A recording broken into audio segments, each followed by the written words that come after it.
Hey guys, this is Storm Zixz. Today I'm here to bring you some competitive support play. I'm going to be reviewing a few games from the first qualifier for DreamHack Austin, and I'm mainly going to focus on myself, my positioning in team fights. I'm going to go very in depth of what I am doing and why am I doing it. And most of my thought processes, and if I make a mistake, I will be pointing those things out as well. So, the first game I'm going to go over is it's a game that actually was not streamed. It's going to be our first game against Team Blaze with their new roster on Battlefield of Eternity. This game I was playing Rhaegar. Pick off the Tehran because she steps up too far into this choke point, and then we force the rest of them back. And during this whole time, we're having Sonya do DPS onto their Immortal. Okay, this is actually really interesting. I'm going to go back here a little bit. I'm going to press B. Okay. So, you see that happen. We're going to go over this again. Tehran gets picked off. This choke, it's a 1-for-1. Tyrael goes down. Now, I saw B-Kid come down this way. Right now, I'm just trying to focus on my teammates. But I know B-Kid is chunked. I know he's low mana. I start walking down this way to guard our flank. I have vision of him. I see the stuns go down. So instantly, I'm like, okay. These two over here, they can't push. They have to push in or they have to back out. If they stay where they are, they're going to get stunned. And Murden has no mana to fight really. Neither does Greymane. Our Zagara is full HP. I still have a very high mana pool. Tomster up here on Thrall is such a big threat. If he roots either of these two under a stun, they're dead. There's nothing they can do. So I turn instantly on B-Kid. I don't let him get into this fight. I know KO's going to be fine, and I start dueling B-Kid. Because I know Tomster's got KO. There's no way they can instantly kill KO with who they have. I know I have my heal coming up, so I chase B-Kid down, and I secure that kill for free because he gets really greedy and wants to fight me. But I know that as Rhaegar, if you put a lightning shield on yourself with your Ghost Wolf, 1v1 against a squishy assassin like Vala, you will always win that fight. But probably the most important thing about Rhaegar as a support player is that he's one of the only supports other than Charism that can do mercenary camps by himself. My team is going to end up coming to help me out, but I can absolutely solo this 100%. This is a huge strength, not only in competitive, but especially in Hero League when teams aren't always super coordinated. If you need to take a mercenary camp or you see an opportunity as Rhaegar, you can just do it. You don't have to wait for your team. You can have them soak in the lanes and you can go over to this camp and you have no issue doing that. You just put a lightning shield on yourself. You have the heals to keep you healthy. You might need it back after you finish the camp. In this situation, I think even though I just came from base, I believe I go back to base to get fully healed because I want to keep my well tap for when the immortals spawn. The reason I do that is because when the immortals are actually up and you're fighting over the objective, if we get into a poke war and I start getting low mana or low HP, I don't want to have to go back to base. This distance is so far. Just tapping here to here, that's like half the distance from the base to run.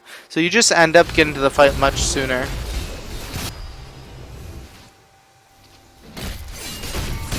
So you're going to watch my positioning here.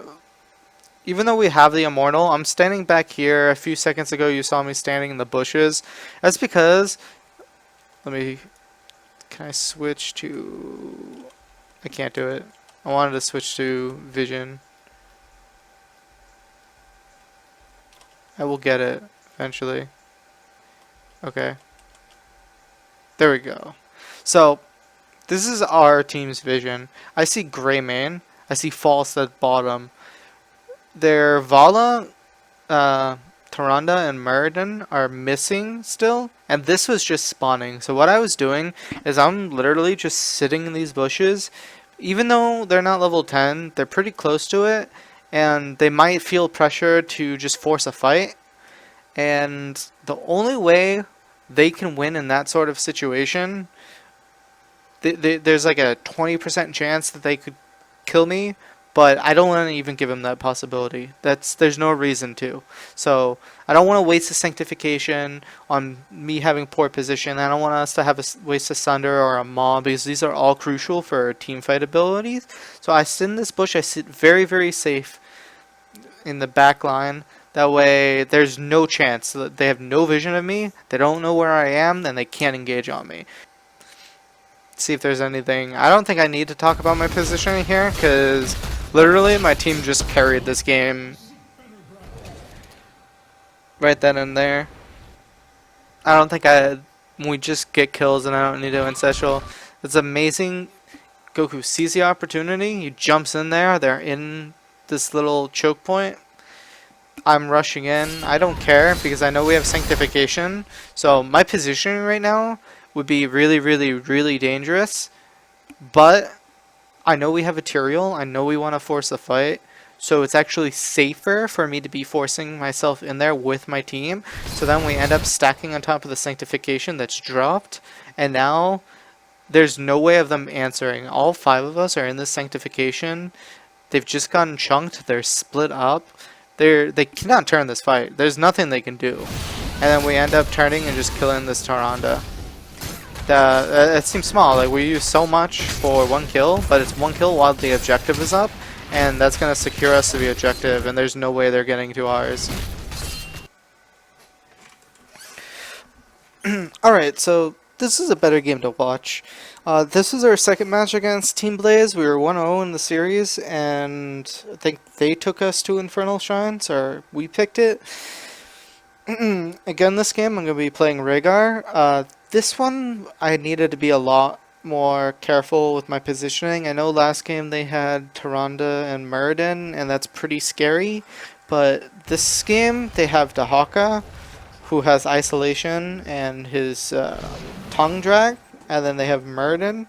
They have Thrall Root, and that's 4 hard CCs against me as Rhaegar. Oh, Sundering. So I'm going to count that as well, because I counted Dahaka's ult. So that's 5 hard CCs to catch me out. And then a Polymorph and a Slow from Falstad and Gust from Falstad. This is a very dangerous game if I'm out of position. So this game, I had to be very, very, very careful, and you'll see how I play it. So here in the middle,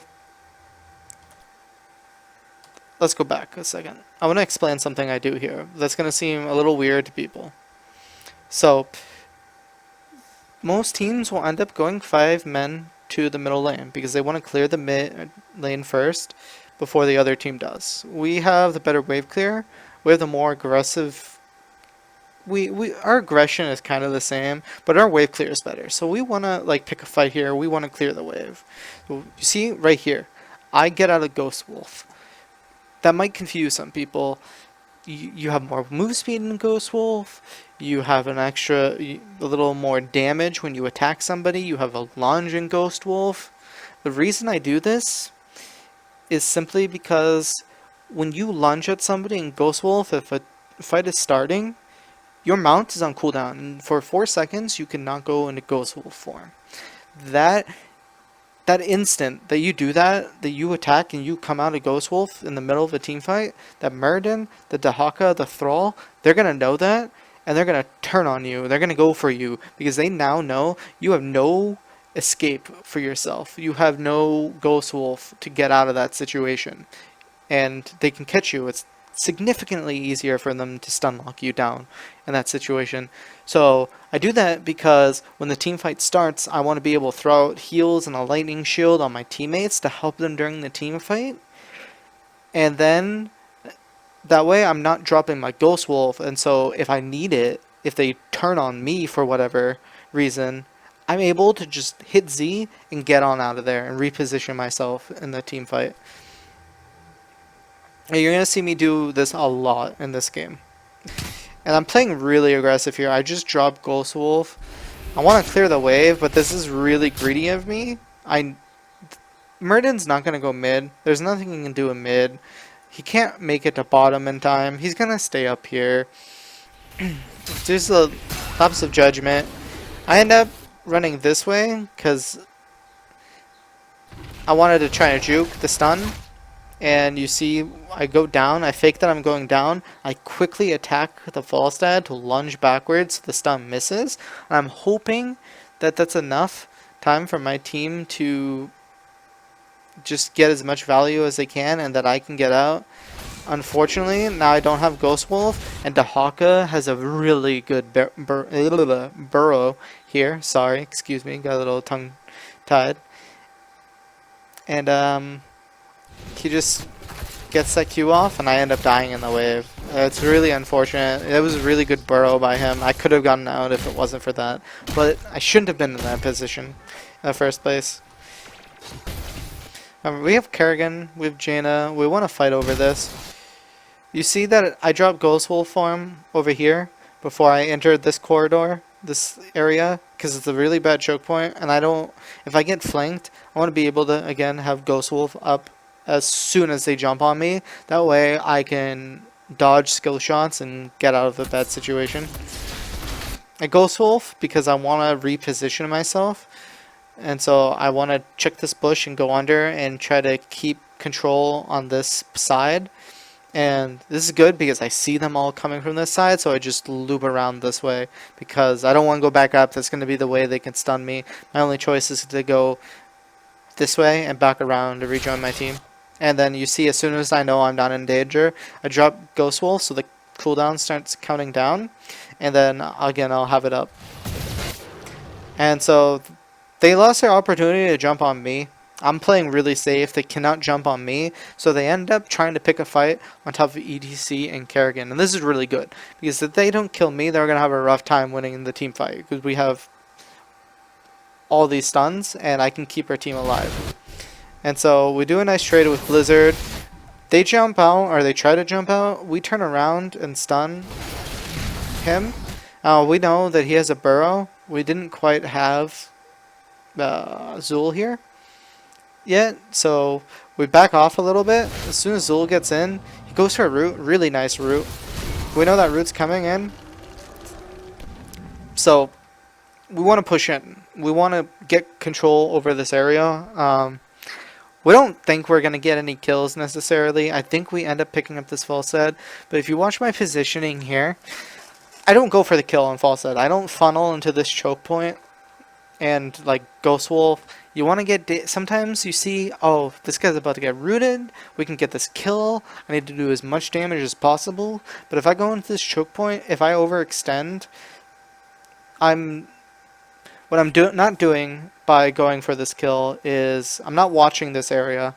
Right now I don't want this Murden to go in and stun anybody, because if he gets a stun, they get a polymorph, they're going to be able to turn this fight around. So what I'm doing is I'm making sure that we have vision of this bush area and that they can't come in at the flank, because they can't turn on me. It's just Brightwing and Murden. The rest of their team is too far away to do damage for me, so I'm just zoning these out. And even if they jump in, our team has vision, so we know where they are. It's not an issue. So I force them to back off there. We don't get the kill over here, but we force them out of the shrine control. And so now we're able to stabilize on the point. And I think I back off because I'm saying I want to tap. I want to make sure I have full mana for the fight because I know another team fight's going to happen. Let's see. I just kind of rush in here. My positioning is poor, but I know they just use their stun locks on ETC, so I know I'm safe. You can play aggressive on Rhaegar, you just have to be smart about when you do it. So unfortunately, they end up killing Kerrigan, but what happens is they're so low, they didn't have anybody die, but they're forced off of this, and we try to kill for the Immortal. We're behind XP, but that's because the early game they have globals, and you can see it quickly get evened out because we're able to go back and soak the lanes now that we capture the Immortal. Even though we get literally nothing off of this Immortal. We get a 1 tower off of this Immortal. Okay, so you see, I don't want to show, again, I do not want to show. This is probably the worst I hate this shrine because there's 1, 2, 3, 4. The only exits and entrances are all like really, really, really terrible choke points. Obviously, I don't want to be on this side. You know, that's their side. I don't want to be over there. So clearly, I want to be over on this side. But since they have like Dahaka, Meriden, Falstad, they can literally just jump from here and stun me in this choke point. They can catch anybody in this choke point. So what I want to do is I'm throwing my lightning shields really early onto my teammates, and I'm just staying out of vision. I don't want them to know where I am. So that's why you see that I'm trying to stay in this little tiny corridor where the wall is, so I'm not granting them vision of me. But I also want to be close enough so if a fight starts, I'm able to help my team out. And so as soon as I see that the fight is starting, I Ghost Wolf in, I reposition myself right up here. I don't want to be caught. Whoops, I didn't mean to click that. I don't want to be caught in this choke point. If they decide to instantly swap on me, I'm dead. So what I do is I position up here in the open space, so if they want to commit to me, I have room to kite around, I have room to run around and juke the stuns, and it's also more difficult for them to hit skill shots with the skeletons in their face, because the skeletons will eat skill shots, rather than just standing over here. This is not where you want to be. This is the correct positioning for this fight. So we'll play it out. So I stay in the corner because I don't want to get jumped on still. We ended up getting all gusted here. This is fine because that was a disengage gust. They have no way of jumping on anybody else. We're still way too close to Jaina. And we're just so ahead on the shrine right now. Doesn't matter. We'll just take the minions. They're like, okay, we need to keep fighting. We need to get the control over the shrine. At this point, they should have just given up.